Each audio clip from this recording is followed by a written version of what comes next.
Hi, my name is Callan Porter-Romero, and I am from Oakland, and I produce my art in the same neighborhood that I grew up in. My artwork is very much inspired by my experience of growing up in Oakland, as well as more of my private life or other people's private life. My first frequent exposure to art would be when I was younger. I really wanted to be a fashion designer. And so when I wasn't uh, engaged with soccer, because I grew up in a soccer family, I would be taking my colored pencils and markers everywhere and drawing a bunch of clothes. And that was my goal when I was younger. It was a bit derailed when I was going into high school, but that was probably my most um, inspired and passionate involvement with art was all the colors involved with creating a piece. One of my friend's grandmothers had a art class closer to the lake and on Park Boulevard, and so I would go there, and it would it was a very much peaceful environment. She had incense going, and it was super quiet. There's some jazz, but there's a lot of calm rain sounds playing while we were drawing, and that's one of my early memories. Yeah, I would say they're definitely encouraging. I remember when I was in elementary school, there was the art facility at Lake Merritt, which I think has been under construction for the last like 20 plus years. I don't know. But I would go there after school when I was, I think, in fifth grade. And that was a great experience of interacting with other kids from Oakland, but from different elementary schools. And so my parents were very much encouraging of me being involved in arts. So my creative process usually starts with sketching, and it can be both figurative or more focused on the environment, but it usually starts with the sketch, and then it usually involves some hand interacting with the environment or doing some sort of action to elaborate more on the story that I am conveying, whether it's using me as the reference for a hand or using another individual. But what I'm trying to elaborate on is that your hands are used either in labor or in your more peaceful pastimes, whether that's gardening or doing your hair, which is a long process, but very involved process.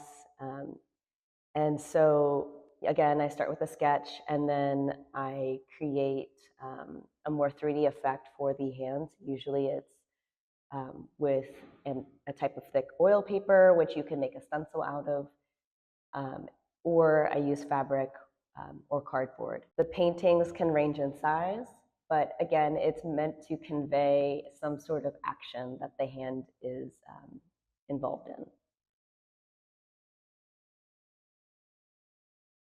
When I have a creative block, I have a couple of different ideas of how to remove myself from that. And one can be going to different shows or be at least thinking about going to it because it can be take a lot of energy to go to places these days.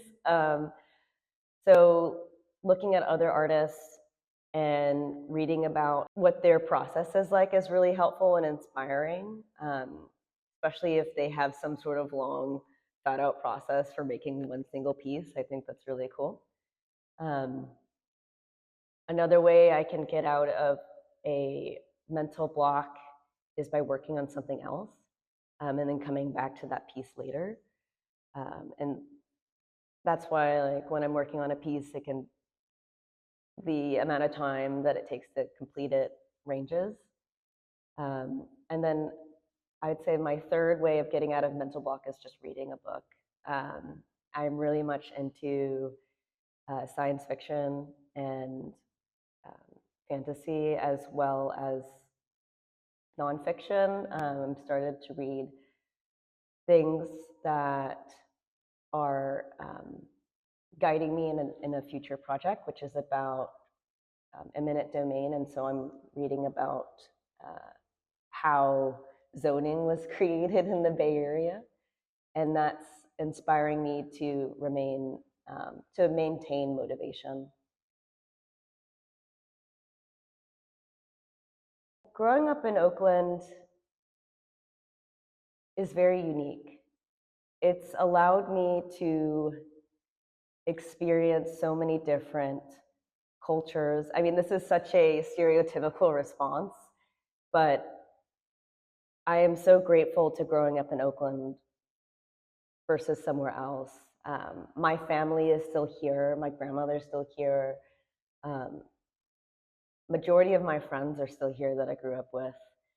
And I have my routines that bring so much comfort, like regardless of external things that are occurring in the city, I don't feel deterred from going outside and experiencing life. And there's so much joy to be had being in Oakland. And one of the reasons why I want to stay here and help build community is because of the potential of what Oakland could be. And it's that hope that allows me to remain. And seeing and meeting other people who also want that is very beautiful to see, especially folks that have been here for a while and have seen the changes. And so it's mostly about wanting to be a part of that growth.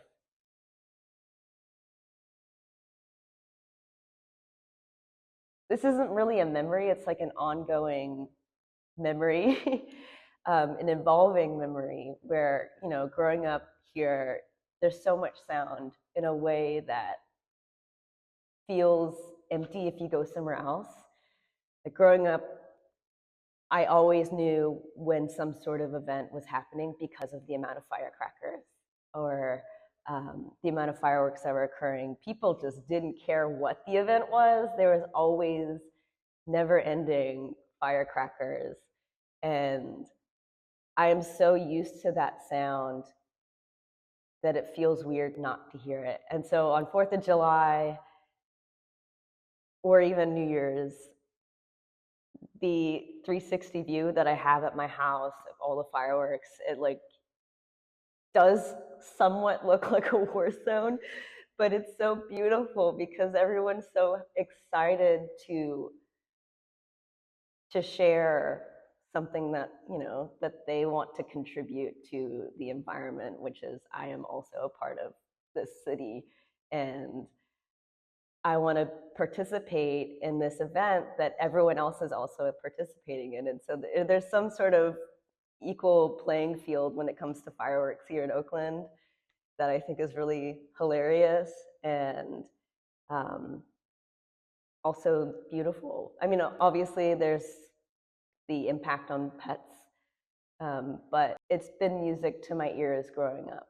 And it's a memory that, again, each time that happens, it's a comfort that things haven't necessarily changed. Like that culture is still here.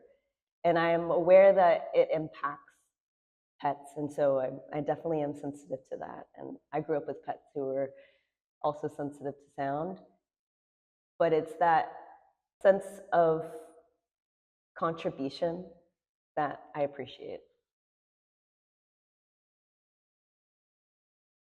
Whenever I go someplace and I'm the only one, so to speak, and then I find someone who looks like me, they will make sure in their own way that I'm not alone. And that is a huge comfort. Whenever I've worked at certain places, whenever I've worked at startups, I've always been the only Black woman or Black person, period. And once someone new comes who is part of that diaspora, there's like that linkage, like, hey, we're in this together, let's survive this. situation, or even in the neighborhood, you know, if something happens, it's people checking up on you. Um, I remember when I went to Brooklyn a couple years ago, I was there for the summer, and it felt so happy to see so many Black people and Black people thriving. And I am very much looking forward to that here in Oakland. But yeah, it's about community and connection and also looking out.